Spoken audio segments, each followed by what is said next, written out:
Hello everyone, आज के video में हम what is IUI, IVF and ICSI ये तीनों वर्ड के बारे में जानकारी लेंगे।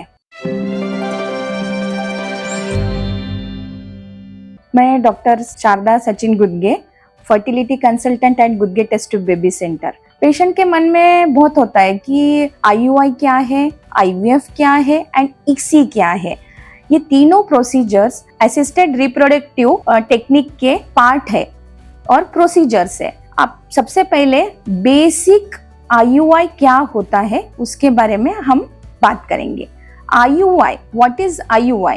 Intra uterine insemination. ये प्रोसीजर मोस्टली मेल पार्टनर में स्पर्म काउंट्स की कमी है तो की जाती है। फीमेल पार्टनर IUI प्रोसीजर में टोटली नॉर्मल रहना चाहिए। फीमेल पार्टनर के दोनों ट्यूब, यूट्रस एंड ओवरी ये तीनों फैक्टर्स नॉर्मल है तो हम IUI प्रोसीजर्स के लिए प्रोसीड हो सकते हैं। नॉर्मली मेल पार्टनर के स्पर्म काउंट लो रहे तो मीन्स नॉर्मल टू मिनिमम लो की तरफ है तो ही हम IUI प्रोसीजर कर सकते हैं। IUI प्रोसीजर का मेल पार्टनर का sperm count border line normal means 12 millions to 20 millions अगर रहता है तो ये प्रोसीजर का इफेक्ट अच्छा आता है या पॉजिटिव में जाता है। अगर 12 मिलियन से कम मेल पार्टनर का स्पर्म काउंट रहता है तो ये प्रोसीजर ज़्यादा सक्सेसफुल होती नहीं है, तो हमें आगे के रिप्रोडक्टिव टेक्निक्स की तरफ मूव होना पड़ेगा।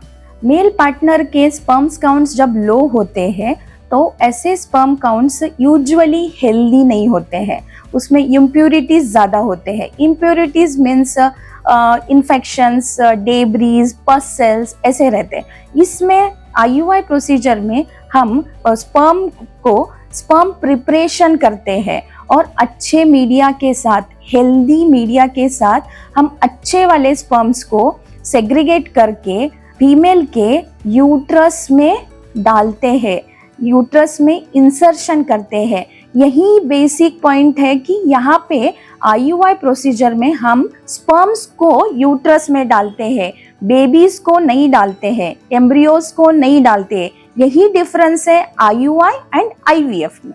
Success rate of IUI only 15 to 20% है।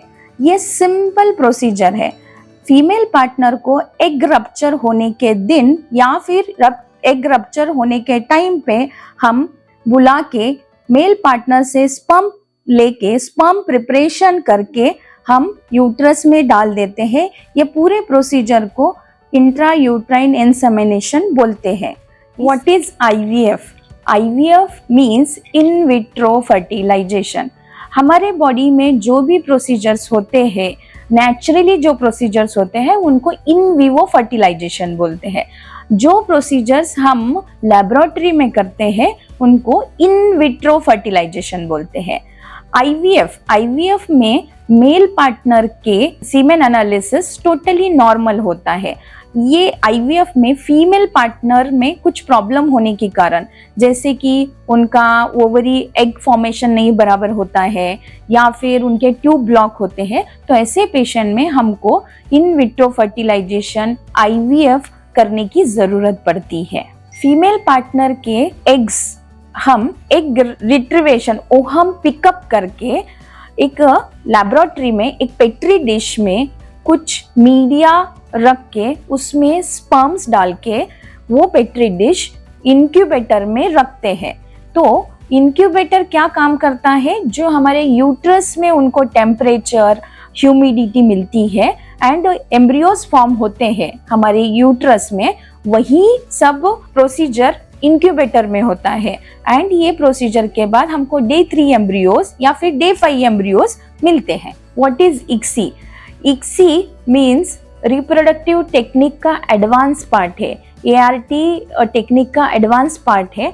इसमें मेल पार्टनर के वेरी लो स्पर्म काउंट्स जब रहते हैं तब ICSI करना पड़ता है। जैसे कि ICSI मीन्स, इसका लॉन्ग फॉर्म ऑफ ICSI क्या है? Intracytoplasmic sperm injection. जब मेल पार्टनर का सीमेन एनालिसिस में स्पर्म काउंट वेरी लो रहता है, लेस देन 5 मिलियन, 6 मिलियंस, और usually you consider as a 12 millions, तब हमें ICSI प्रोसीजर करनी पड़ती है। हर एक ओहम में हर एक स्पर्म को हम इंजेक्ट करते हैं, तो जाके success rate of the ICSI बहुत ज्यादा मिलता है। IVF और ICSI ये प्रोसीजर का सक्सेस रेट IUI के कंपैरिजन में बहुत ज्यादा है। IVF और ICSI का success rate all over world wise 35 to 40% है। IUI, IVF, ICSI, IUI simple procedure है, IVF and ICSI laboratory based procedures है। तो ये IVF एंड ICSI थोड़े कॉम्प्लिकेटेड प्रोसीजर्स है, ये टाइम कंज्यूमिंग प्रोसीजर्स है। IUI मंथ में हम एक बार कर सकते हैं, बट IVF एंड ICSI के लिए हमको मिनिमम इंजेक्शंस लेना, वो हम पिकअप करना, देन एम्ब्रियो ट्रांसफर करना, इसमें मिनिमम हमें 45 डेज टू 60 डेज का कालावधि लगता है। IUI, IVF एंड ICSI ये तीनों प्रोसीजर पेशेंट के इनफर्टिलिटी इवैल्यूएशन के बाद पेशेंट का age, male partner female partner दोनों के इन्वेस्टिगेशन, ये सब ध्यान में रखते हुए इंडिकेटेड पेशेंट में ही IUI होता है। IVF और ICSI ये एल्डरली मैरिड पेशेंट में ज़्यादा होता है। आई होप आज के हमारी ये वीडियो में आपको समझ में आया होगा कि what is IUI, IVF and ICSI। अगर आपके कुछ क्वेरीज है तो आप good get test tube baby centre में आके मिल सकते हैं। धन्यवाद।